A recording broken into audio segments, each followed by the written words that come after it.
Should we get started? Should I talk to you? Oh boy, you're trapped in here with me now. Nobody leave, doors are shut. Sorry, friends. Hi, thank you for coming today. I hope you're having an amazing time at A2CAF. I know I am. I am here because, surprise, I draw comics. Hi, my name is Gale Galligan, and here are some fun facts about me, who you are trapped with. I am a graphic novelist. I love shrimp chips. I love bunnies. I love coffees and my human child, but I also love making comics. I have adapted 4 Babysitter's Club graphic novels, volumes 5 through 8. Super fun.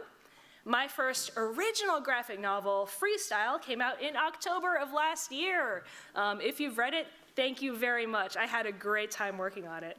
And I've also done a few side gigs. I was really lucky to get to write for the IDW Sonic the Hedgehog series. I love Sonic, but can't draw Sonic, so this was the ideal gig for me.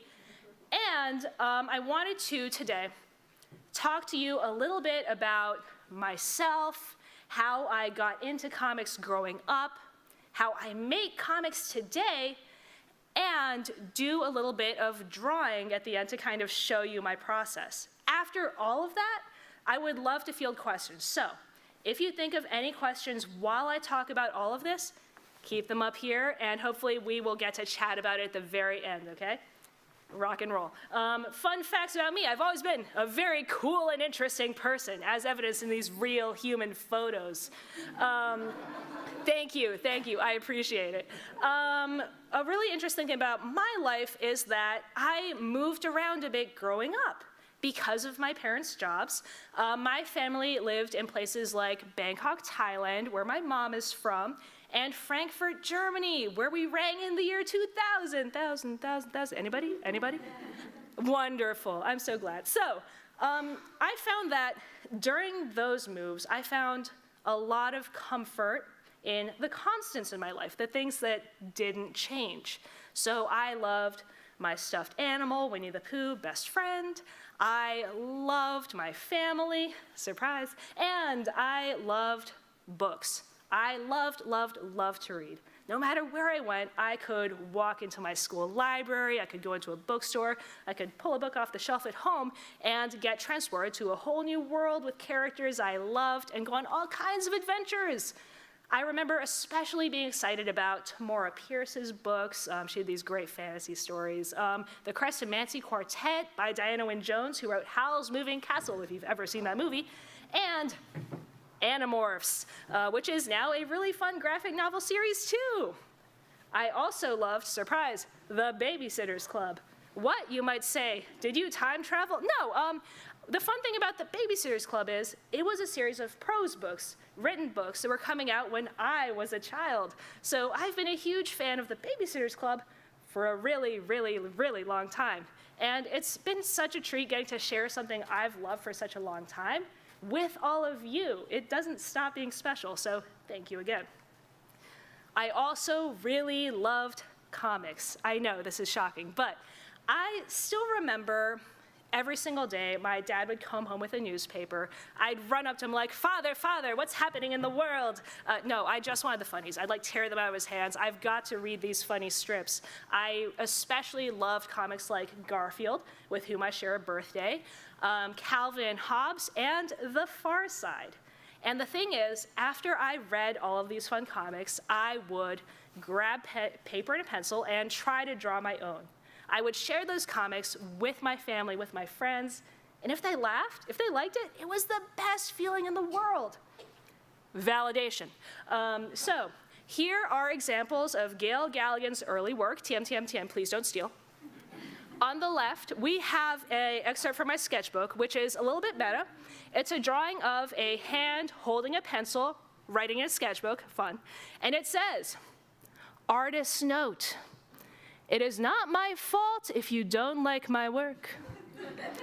If you don't like it, it means you have no taste. Sincerely, Gale." Thank you. I've always been like this. Sorry. And on the right, you have some of my very early comics work. This was from a series called Fluff and Tough about 2 fun bunnies who love to go out and have adventures together.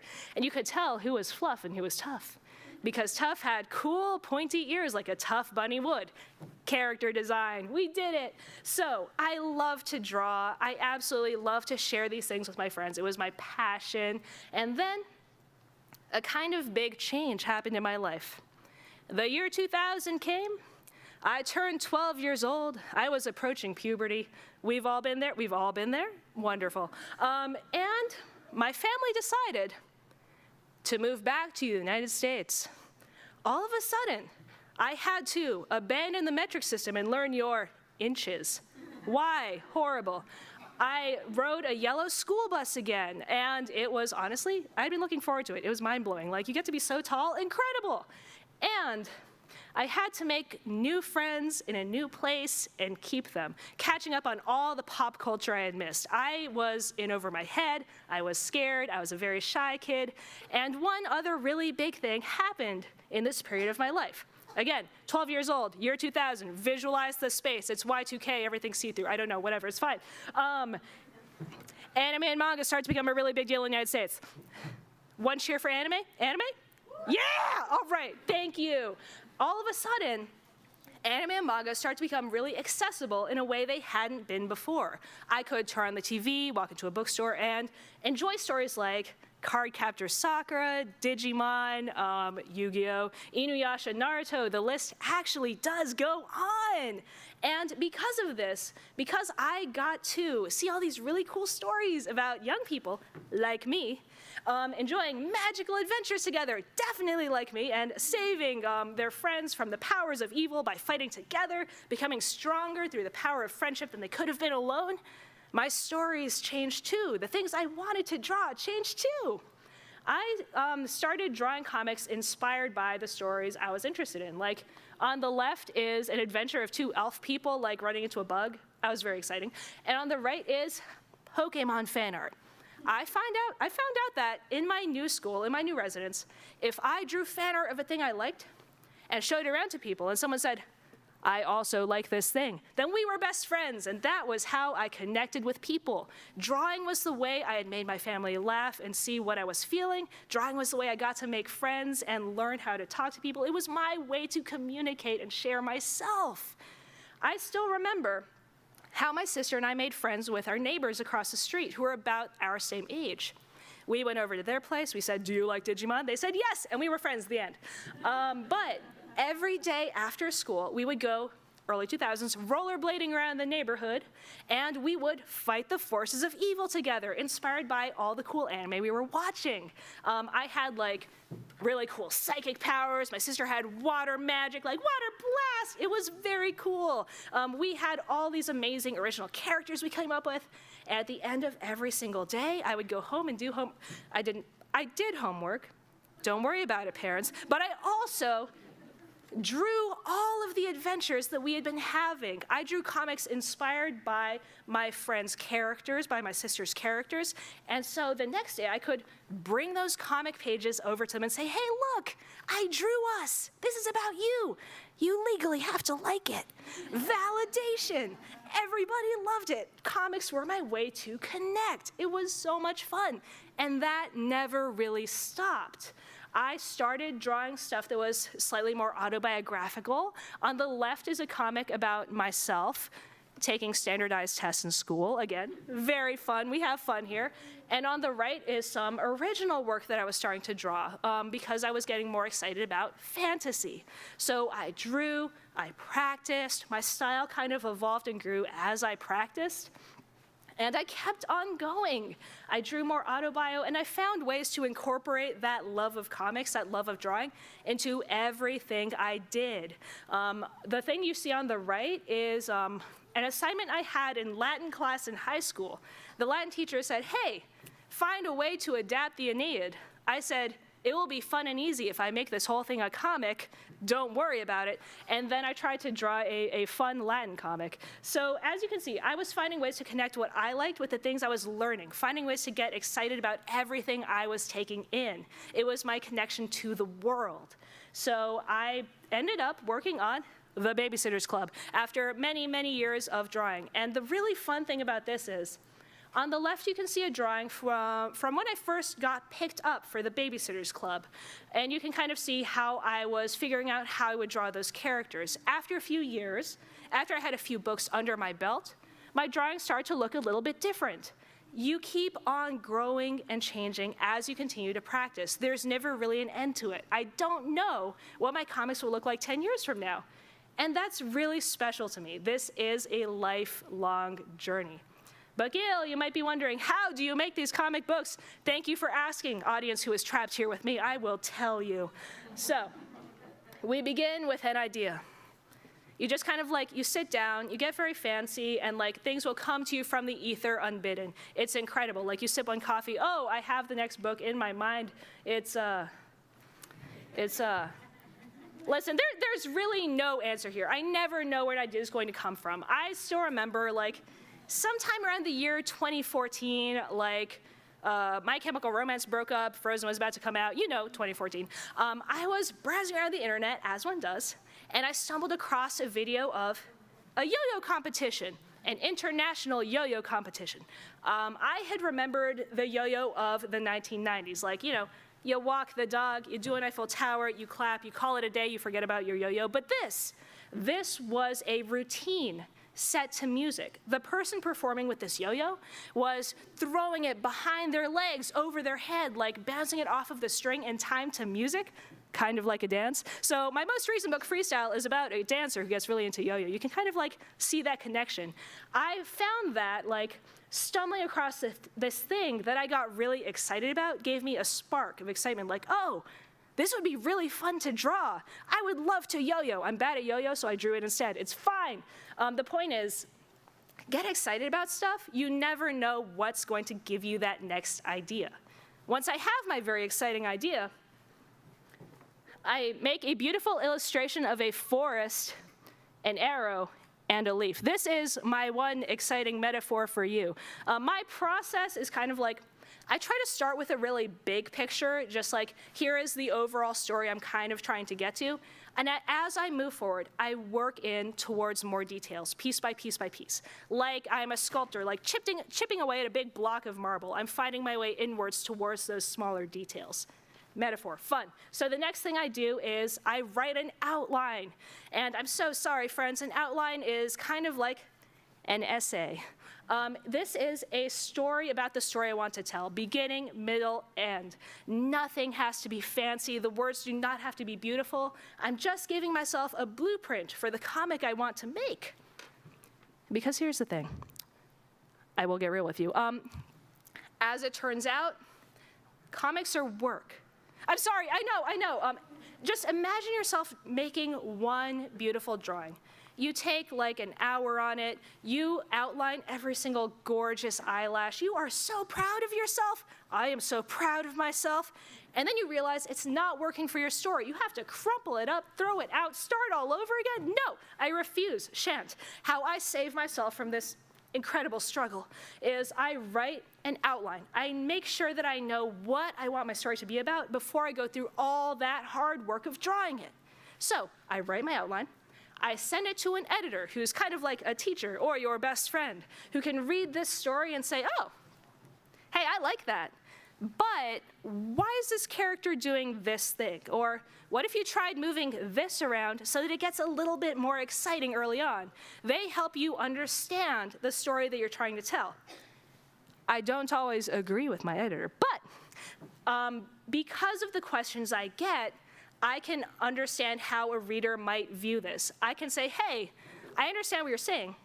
I don't want to do that, but here's what I was going for. How can we get to that place? It becomes a conversation. And this is something you can do with any creative endeavor in your life. Whether you like to write music, or make plays, or draw comics, sharing those things with people you trust, even if you don't always agree with them, is a great way to better understand what you're trying to do. I would recommend it to everybody. Teamwork! Once I have that, once I've gotten my notes revised, everything feel great, I write a script.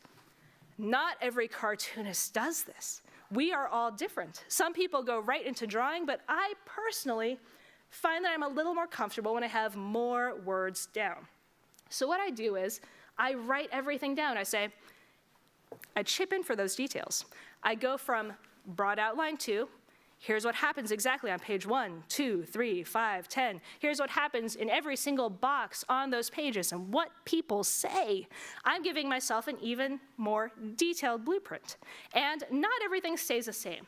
As I figure out what I'm doing, I change things as I go. It's like an evolving process. Nothing has to be bound like tightly to the outline. So that's just for me. And then I draw layouts. This is something that's really exciting for me personally. I look at the script and I figure out exactly how big or small I want the boxes on each page to be. How many of those boxes I actually want to exist on each page.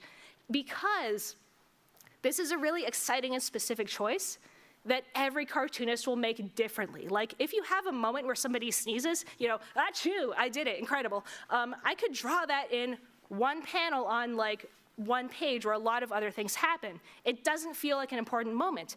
Or it could be a really embarrassing sneeze, like me up here talking to all of you. Oh no, like I could do that as one really big panel that takes up the entire page and you get an entirely different feeling. I plan for that after I write the script and figure out how I want my pages to look. Then I start drawing. What I do next is like the drawing version of a script. It's called thumbnails because typically they're pretty small and they're really simple. Again, comics are work. I know, horrible. How I save myself from the trial, the struggle, the eternal suffering is I do everything really scribbly first. I just want to be as simple as stick figures. Make sure I know where everybody's going to be, where all of my word balloons are going to be so that I can make sure everyone can read them all in order, and everything makes sense. So if I realize it's not working halfway through, crumple it up, throw it out, start all over again. Don't be tragic. It feels great.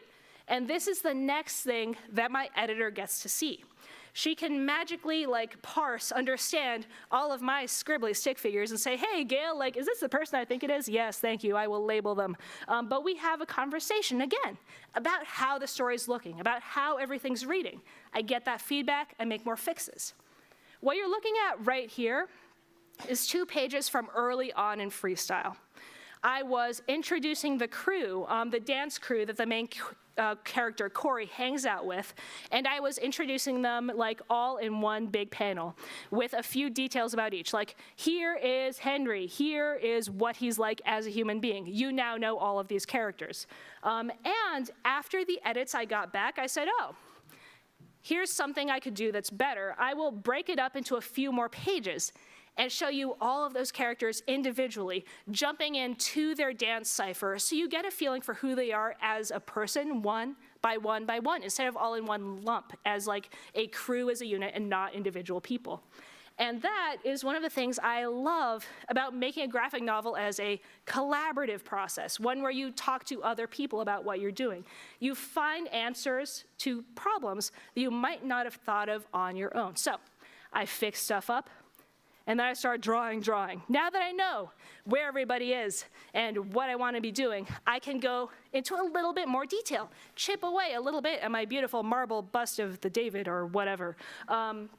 I start thinking more about the actions people make, what's the coolest way to show somebody dancing? How high should I throw the arm? What is an exciting way to draw this? I'm making sure that my proportions are kind of right and making sure that everything is in place as I tighten up my drawings.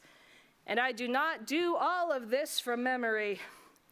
As we learn, as we grow, as we practice, we build up these incredible memory banks, these things that we can draw from memory, whether that's a goldfish or a Garfield or what have you. But that's always going to be limited to your own personal experience.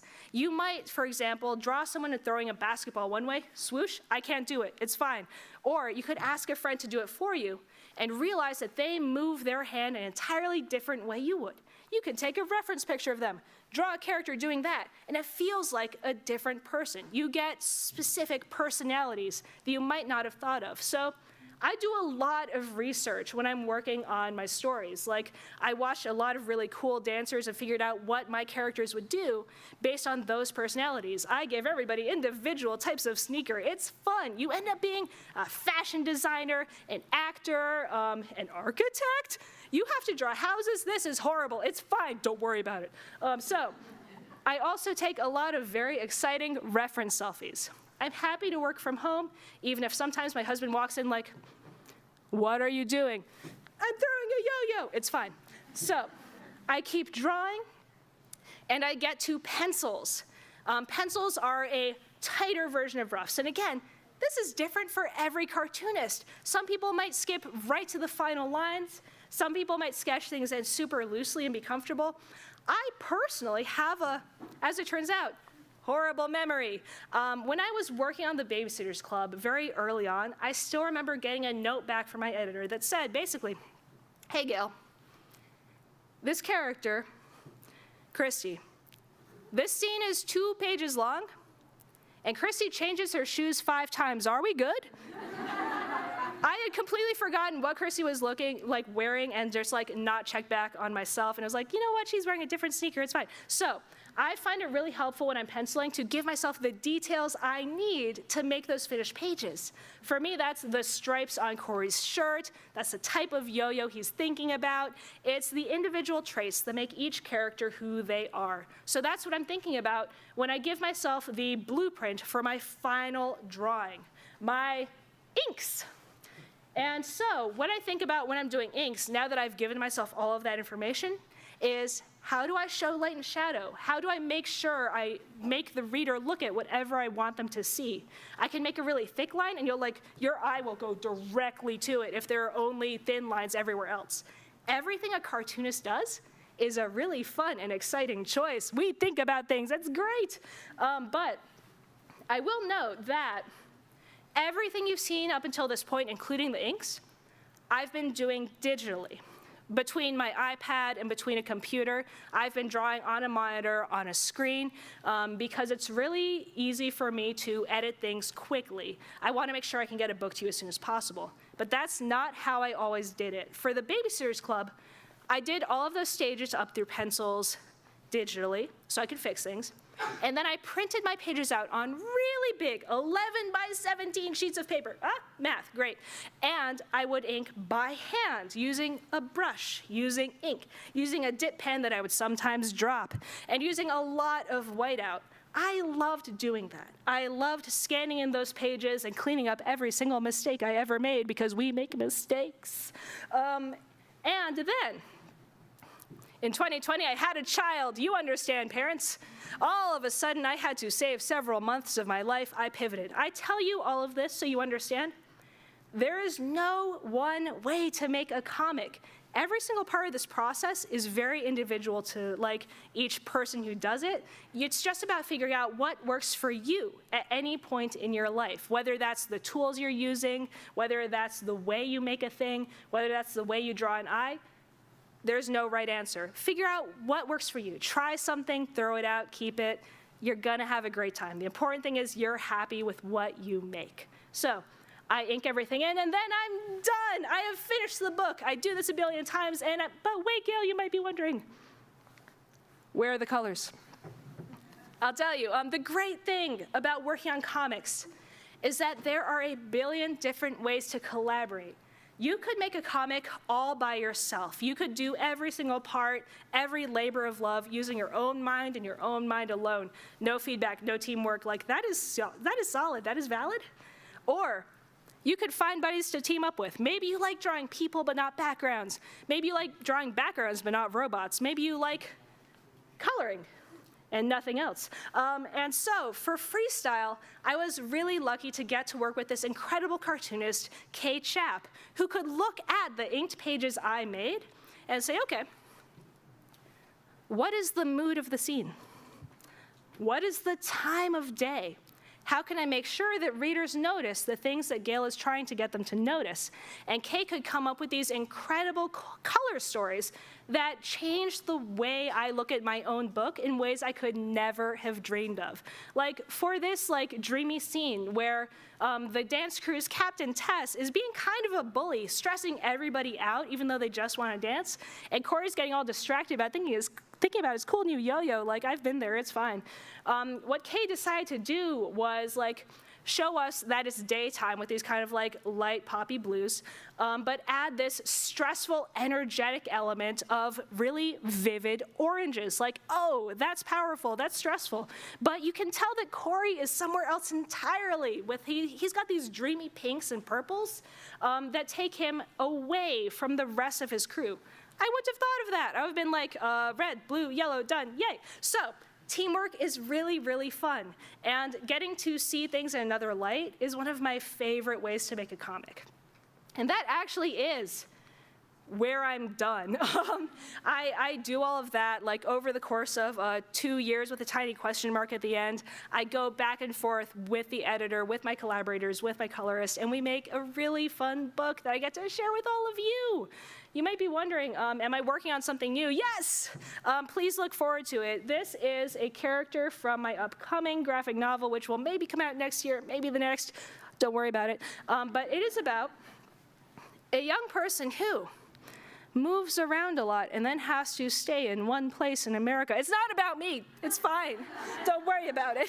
But I'm having a lot of fun working on it, and that actually is where I'm done. So what I would like to do now is do a little bit of drawing, kind of walk you through my drawing thinking process now that we've talked about books a little bit, put on this exciting projector, and then after that, I will take your questions. Are we excited?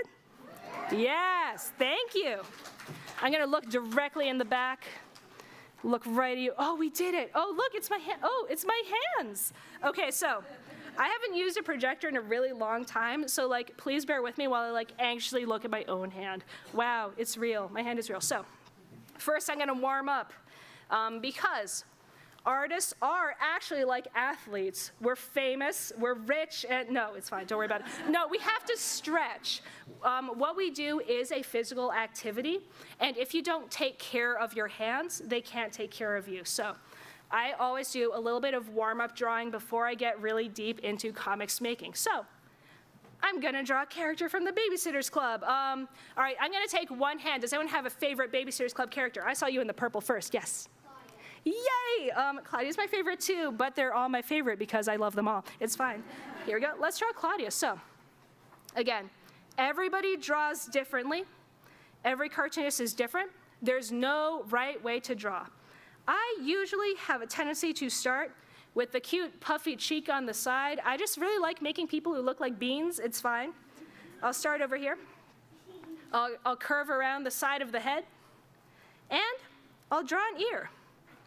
Here's one thing I love about comics. They are communication. If you can draw a smiley face, like a little just like, hey, and somebody understands that it's a smiley face, you've done your job. You have communicated through comics. You can exaggerate as much as you want, and it is successful. I tell you all this because when I draw an ear, look at your friend's ear, look to your left, look to your right.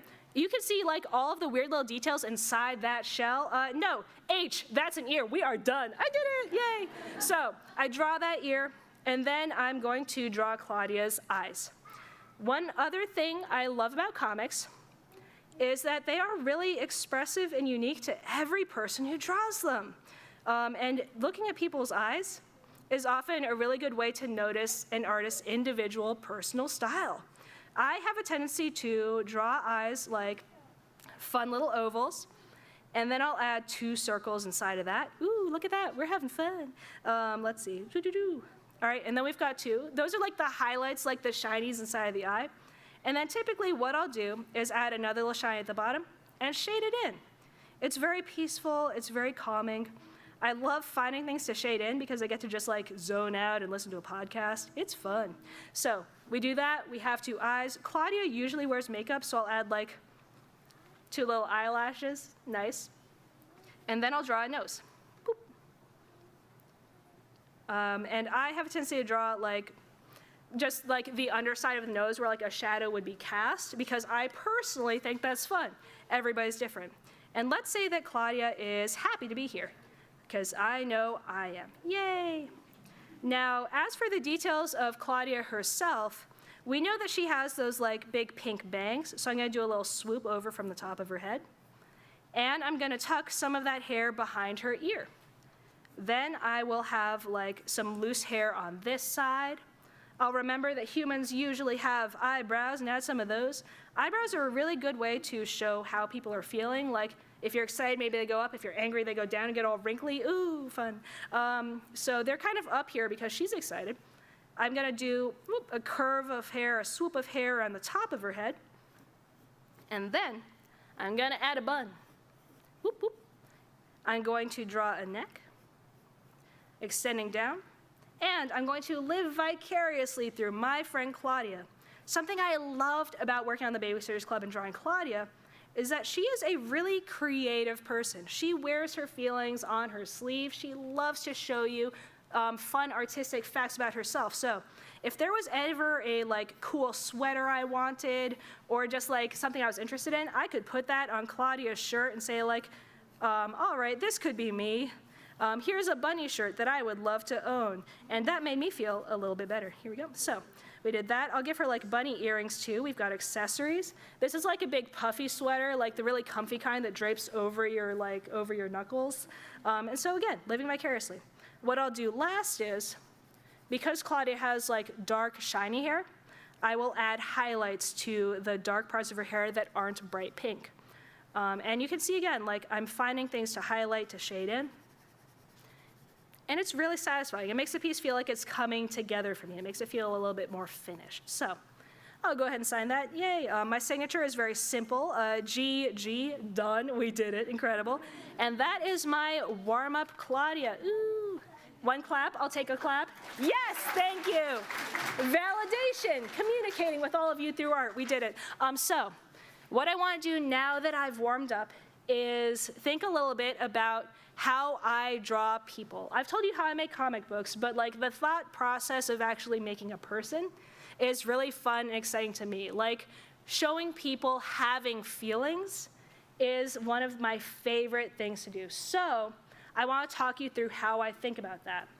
One thing that I remember hearing when I was coming up is cartoonists are basically like shy actors.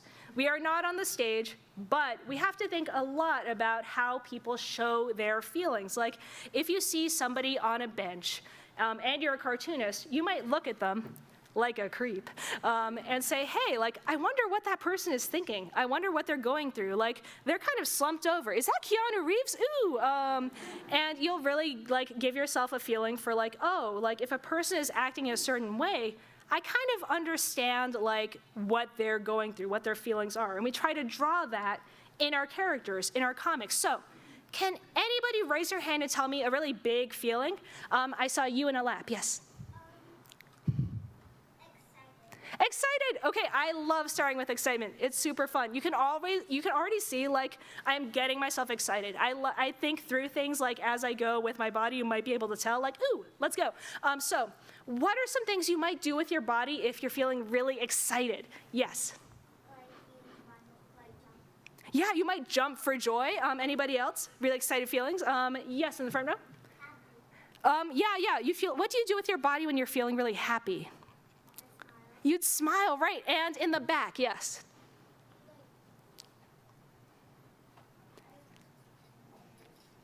Yeah, I'll take one more from over here. Yes.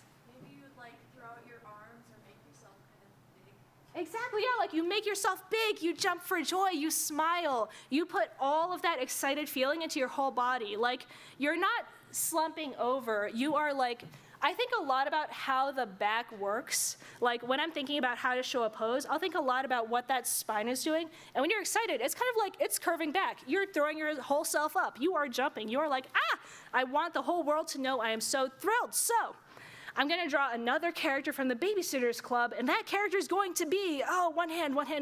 All right, in the very back, yes. Stacy, perfect. Stacy is so excited. She has gone on a really fun date. She might get another date. Let's go. So Stacy's super excited. She is jumping for joy. She is smiling. We are delighted. So what I'm going to do is I'm going to make a sketch. And this is very exciting to have usually at schools I have to do this with just one big black marker, oh no, I'm winging it.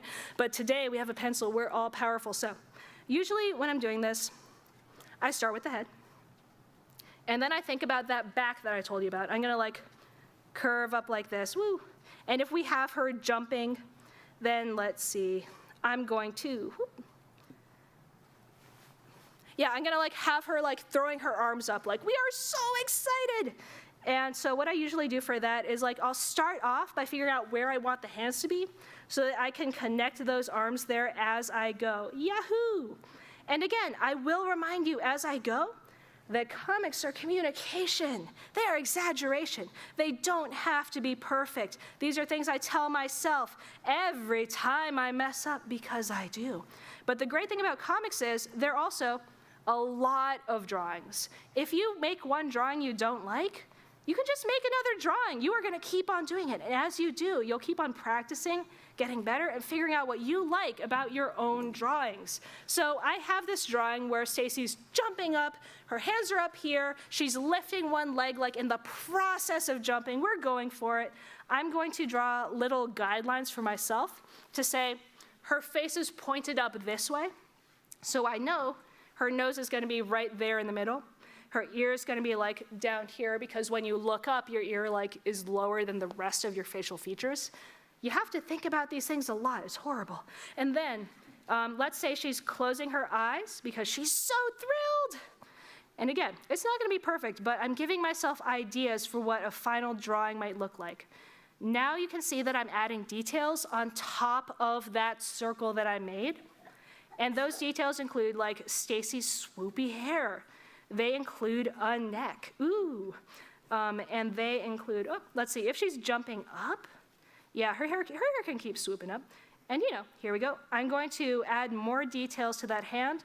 Stacy was really fun to draw when I was working on the Babysitters Club because she is so unlike me. She's a really fashionable person who thinks a lot about how she presents herself. She'll wear these really cute shirts with a little bit of froofiness on them. And I'm just oh, I wouldn't have thought of that. I spent a lot of time on Pinterest. I spent a lot of time shopping popular kids sites all right, what would my friend Stacy wear? Again, fashion designers, clothing outfitters. You have to think a lot about the different choices people who aren't you would make. And I think that's a really special way to look at the world. So we jump, we get thrilled. We'll say she's wearing a cute skirt because I love to draw the way things like flowy fabric move, where you have that little loop and you get to add cool shadows. It's fun. And then she's wearing leggings underneath, and maybe a slightly high shoe. And again, I look at this, and I'm glad that it has the feeling of joy. I'm glad that it has that feeling of motion, of jumping. I feel like this is a really good starting point. If I were going to put this into a comic, I would look at this sketch, I would look at this sketched out drawing, and I would say, okay, this is a really good start, but I think there are more ways that I could show even more clearly that Stacy is really excited about this upcoming date. I could find a way to make her jump even higher, to push that pose even further, maybe she's yes, I'm king of the world style. I could maybe think about where I want my camera to be, because we're also kind of like a film crew. For example, if Stacy's feeling really excited, really on top of the world, maybe I could bring that camera down. I could look up at her, so you get that feeling that she really is higher than everybody else. Inversely, if she's really sad, I could pull that camera up. I could look down on her. You could feel she feels like the lowest, wormiest worm. A camera is another really useful way to show how people are feeling, or to give them more information. And these are some of the things I think about when I'm figuring out how to draw a character. So we're going to do one more of these and then pull it to question and answer. Can anyone tell me one more big feeling? All right, with the cat ears. Angry. Angry, perfect. So here's what I'm going to do. I'm going to do an angry drawing, and then I'm going to put a happy drawing on top of it so we don't feel horrible at the end. anger is a really, really fun, expressive one because, like, listen, we've all been there, right? What are some things you do with your body when you're feeling super duper angry? Yes. Yeah, like you cross your legs, you get yourself kind of like tightened up, right? One more hand. Yes. You frown. Yeah, you like squinch up your whole face. Another one. Yes, I'll take another hand. Yes. You stomp your foot. Okay, one more. Yes. You hunch over. Yes, you hunch over, you frown, you cross your legs, you put everything together. Like everything in you becomes super tense, like a tight, tight knot. Like you're hunching over, it's all curling, and you have all of this rage and don't know where to put it. Horrible. Been there. So let's say that I'm just going to pick Christy for some reason, is feeling really, really upset. Nobody came to her meeting on time, like it's the worst day. So I'm going to start off just like, I think what I'm going to do this time is focus on the top half of Christy so I can really zoom in on her face, on her feelings. And I'm going to start off with that circle, and I'm going to think really hard about how to hunch those shoulders and make her like, slouch over. So while I'm drawing this, I want to take one more raised hand. What are some things you do when you're feeling really angry and you're trying to get yourself out of that anger? Yes. You take deep breaths. Sorry, I'll take one more. Anybody trying to find ways to get out of being angry? Yes.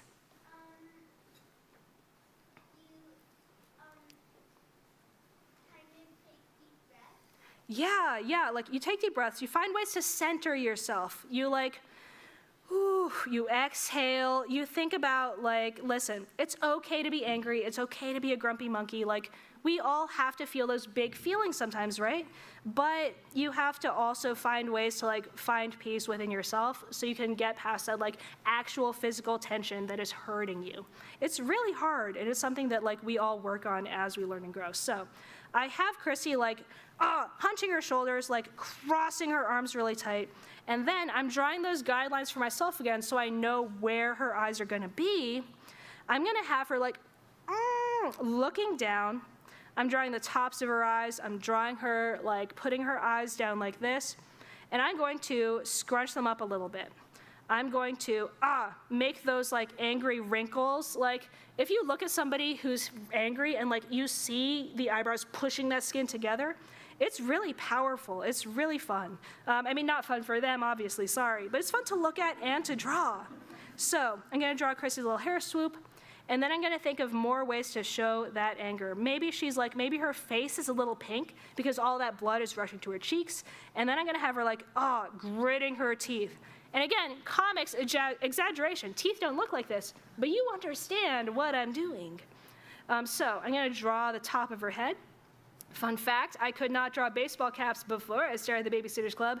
I had to practice very, very hard. The answer is start drawing a duck and then give up. And that's it. We did it. So she's got this angry grimace, and maybe she's like shaking a little bit with anger. I'll do these wiggly lines. And I think that's a really good start for like a grumpy, tense, hunched over, clutching everything feeling. And on this side, I'll draw like the foot stomp. Wah, angry. So again, like I think this is a great start. If I was doing this as a comic, I might try to find ways to push that even more. Maybe I zoom in really close to her face so you can see all the details of those little wrinkles.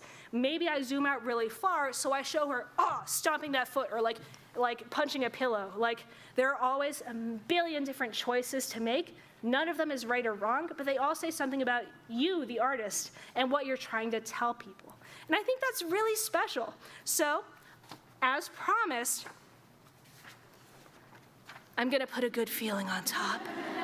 Ooh, we did it. And then I would love to answer some questions. Has anyone thought of a really fun question? All right, I think, what's the best way to organize this? Should I have people like walk up here and do it one at a time, or should we do raised hands? I'm gonna look at the back, yes. Yeah? Can we pass around a microphone? I will trust you, my wonderful, wonderful humans. Thank you. All right, so has anyone thought of a really fun question? Let's raise our hands, and I will have the microphone person pick people to ask questions. Thank you so much. How did you feel when you first started writing the Babysitter's book? Ooh, I love this question. As I mentioned, I loved the Babysitters Club growing up. It honestly, it did change my life. Just getting to read about these friends growing together, they gave me ideas for how I could live my own life. So when I pitched my work to Scholastic, when I said hey, I love to draw, please give me money. And they said, have you considered testing for the Babysitters Club? I still remember exactly what that feeling was.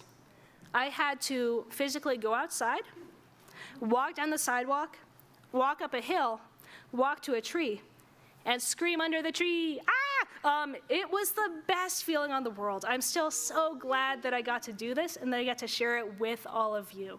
And that is a really fun, exciting feeling to draw. I will take the next question now.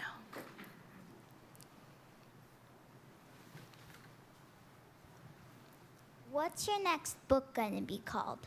Oh wait, we haven't answered this one. The answer came 2 days ago because the fun thing about working on a book collaboratively is that you get to pass ideas around back and forth until you settle on one that everybody likes. And the one that everybody liked for this one was, you ready? Ollie Tries Again, because it's about a character who keeps on having to try again, move again, do stuff again, and figure out how to be a better friend. I'm so excited about it, and I think it's a really fun name. Thank you.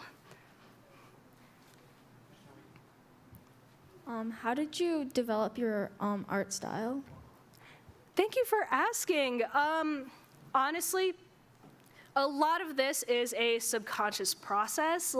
It's something that happens as you grow up, as you practice, as you take in lots of different incredible influences, and figure out what exactly you like about other people's work and how you want your work to be seen by others. The best thing that I can say for you is ask yourself questions always. This is something I started to do a little bit later in my creative life, but I started realizing that I could say hey, what exactly do I like about my favorite artist? I love the way Kazuki Takahashi of Yu-Gi-Oh! Draws his eyes with these little highlights in the middle, or the way he draws a certain line. I can try to do that myself. You start to incorporate pieces of all these different things into your own work and make this mishmash of stuff that becomes entirely uniquely yours. And if you interrogate that, if you figure out what's working for you, it helps the process along. I'll also say, even if you don't know it right now, we all have our own incredible, unique styles. If you put your work next to your friends, it's gonna look different, I promise. So keep on practicing, and you will definitely find that place you're excited about. Thank you.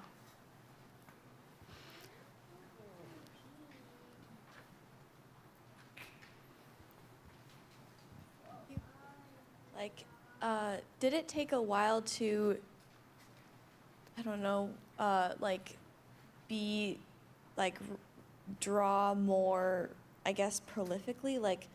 Let's focus on less of one scene and more of, I feel like if I were to draw a comic, I would get so frustrated because I would get hung up on one specific thing. Oh, listen. I think we all honestly feel that. No matter what stage of comics making you're at, whether you're a kid, whether you're 80, I am going to speak for everybody now. I don't think that feeling goes away where you really want every part of the comic to feel perfect, to look so good. But as you go along, you also start to realize the most important thing is making the comic. And if there are a billion actual pictures in the comic, your readers aren't going to notice when you make all of them perfect. They're not going to notice, inversely, when you make a mistake. So I do try to trust myself and let myself move on to the next part, because the best comic is one that's done. Please keep at it.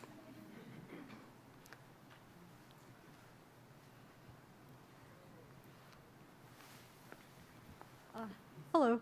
I imagine you enjoy many parts of the process, but is there any particular stage where you're like, yes, I get to do this again? So excited. Oh my gosh, absolutely. The one I'm not doing. No, I'm joking. Honestly, I do love every part of making a comic. The one that gives me the most joy is inking, because I've done all of that hard brain work. I've thought through everything I want to say, and now I get to take that deep, calming breath, pick up a pen or stylus, and catch up on all my favorite podcasts. It is really fun just kind of like getting to zen out and put down a line in a very tactile way that feels done. How do you know what to put on your front cover? Ooh, I love this. The answer is I don't. Yeah, basically how the cover process works when you're working with a publisher is you'll come up with a lot of ideas. You'll draw a lot of really tiny scribbly ideas for what a cover could look like, and you will hand those over to your editor, who will have meetings with everybody else involved with the book. Like, we want to put this book on shelves, we want to give this book to librarians, and they all have thoughts about what the most effective cover for that would be. We don't always agree, but you get to have a lot of really interesting conversations and learn more about what the cover you draw says about everything that's going on inside of the book. So for me personally with freestyle, what I really wanted to say was, this is a story about these things: yo-yo, dancing, and friendship. So I really pushed for like showing that this is a story that happens in a bustling city with these characters who grow so much closer together. And I'm glad that we all found the way to show that that would be most helpful to everybody picking up the book. What inspired you to be a writer? Ooh, was the question, when did I decide to be a writer? What inspired you to be a writer? Oh, thank you so much. What inspired me to be a writer? This is a great question.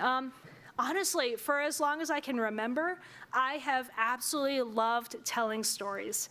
I still remember when I was about your age, I created my magnum opus. It was a short comic drawn entirely in pencil, and it was called Revenge of the Mutant Hamburger Patties. It was about a nuclear power plant worker who brought his lunch into the nuclear power plant, dropped his burger, and it became like a huge cow that rampaged across the countryside. So like, I'm sorry, I've always been like this. I think that what really inspired me was just the joy I got from sharing those ideas, from sharing my feelings with people, and having them reciprocated. I love getting to connect with people through something I love doing so much.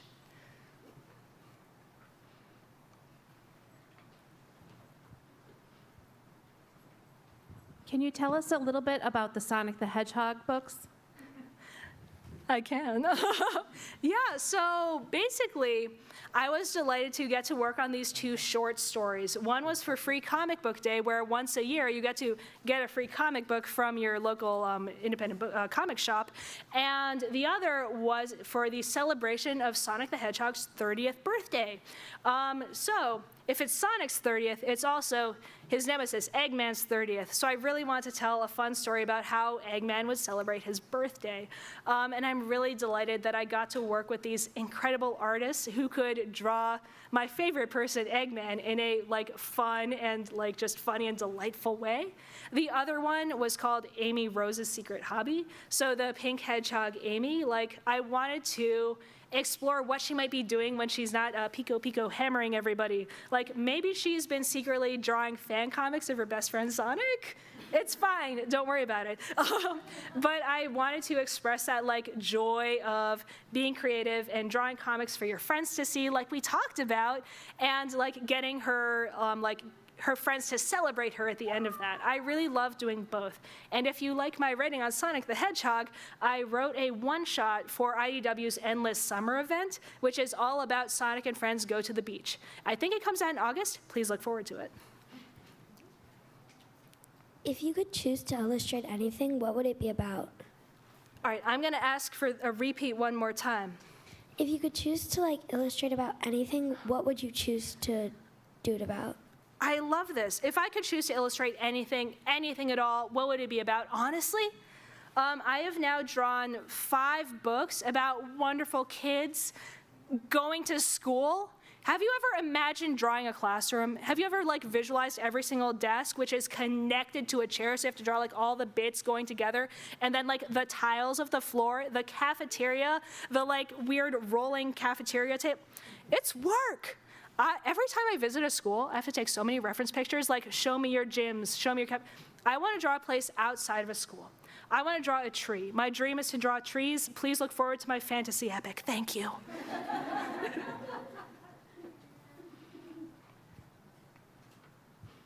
What is your favorite comic? Ooh. Okay, my favorite comic. This answer honestly changes every single day. I love comics. I love so many comics. They are all incredible. But one that I love to recommend so often is Jen Wang's The Prince and the Dressmaker. It is absolutely gorgeous. The story is thrilling, and the way that Jen draws, I could look at every single day. I'm a huge fan. I would super duper recommend it. How did you think to make the babysitter book? Oh, thank you for asking. I wish I could take credit for Anna Martin's The Babysitter Club, but I absolutely love that I got to pick up adaptations on this super cool series. Let's see, honestly, I think that I was so delighted to get to work on this series because it's something that I get to connect with people about. That inspired me a lot growing up. One of my favorite memories of working on the Babysitters Club is when I got to do a signing with Anna Martin. So she was sitting next to me. This is the original author, so she inspired me. I'm sitting right here, and people are coming up to her that are my age saying you changed my life, thank you so much. And their children are coming up to me I like your comic book. It really meant the world that we all got to do this incredible thing together. So I'm really glad I got to do it. So often, people in the movie industry say once it's in the can, once it's done, they never go back and watch their movies. I'm curious, just as an author, do you sit down and reread your work? Can you do that? Is that stressful? Is that fun? Open-ended. I love this question. Let's see. I love rereading the things that I made when I was everybody here's age. There is so much creativity and ridiculousness that I wish I could channel right now. You all just draw whatever you want, and it's so cool. But when I think about the books that I make, today, it does take me a little bit of time because, here's how drawing goes. Here's how the process goes. You are really proud of something. And then you're a little bit less proud of it shortly after because you have started to realize in your brain that there are better ways to do things, but your hands haven't caught up yet. And then there's a place after that dip where you're oh, I worked really hard and I'm proud of this again. And for me, that span of time is somewhere in the year or a few. I remember doing some talks about Babysitters Club books shortly after doing them, we're do I remember what I wrote in this book? I'm not sure. But now that it's been a little bit longer, I can definitely reread those books and be so proud of myself. I worked really hard to make them and so excited that I could do better now. It is a learning and growing process, and I think that if I ever look back on a book and I am not realizing that I'm in a different place now, I will be shocked. It's great to know that you're still growing as a person, and being able to love the person you were back then is really special.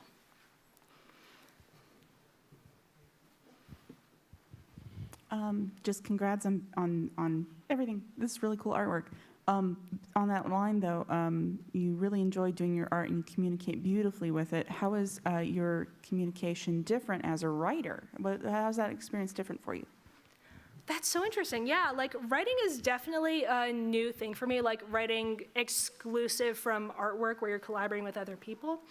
I think that for me, it ends up being a lot about figuring out how to use words to guide an artist to a place while still trusting them very much. It becomes more of a conversation. I don't think I could ever write just prose where it's you use these words, you make a beautiful imagination story now. No, I love talking to artists and saying here's the kind of general idea I have, what do you think? Could you make this happen? My process is very communicative. And I think that's really fun, knowing that you're part of a team. Do we have time for one more? Yeah. I was just curious, what drawing program do you use? Oh, thank you. Yes, process is wonderful. Again, there's no right answer. It really depends on what you're going for. For me personally, I have found joy in 2 main programs. I love to use Procreate, which is available for Apple products for sketching on my iPad. It is affordable, it is cheap, it feels very intuitive, and it feels really nice to sketch with. For the comic making part, I love Clip Studio. It's a program that was built specifically for comic creators. So there are tools you can use to put in word balloons and draw panel borders, and it makes my life as a cartoonist a little bit easier. I also use Photoshop because the publisher does, but I don't recommend it. It's fine, don't worry about it. All right, is that the last? Should we do one more? How are we feeling? Let's do one last question, and then I will thank you all.